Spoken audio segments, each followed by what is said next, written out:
Magandang araw mga kababayan at sa aking mga kabatang pasaway. Semana Santa 2025, update lang ho natin ang biyahe ng Montenegro Shipping Lines, Calapan Port, Batangas Port, vice versa. Ang atin pong biyahe ng Lunes Santo hanggang Huwebes Santo ay meron ho tayong regular trip. At sa atin pong Biyernes Santo ay meron ho tayong biyahe, pero depende po yan sa mga kargamento na sasakay at sa dami ng pasahero. At sa Sabado de Gloria po ay meron na ho tayong regular trip.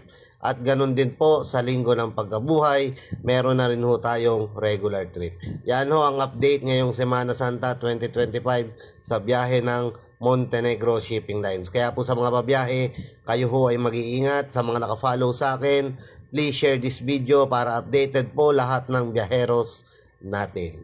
At sa mga uuwi po ng Mindoro, kayo ho ay magdala ng inumin dahil sobrang init din ho sa Oriental Mindoro.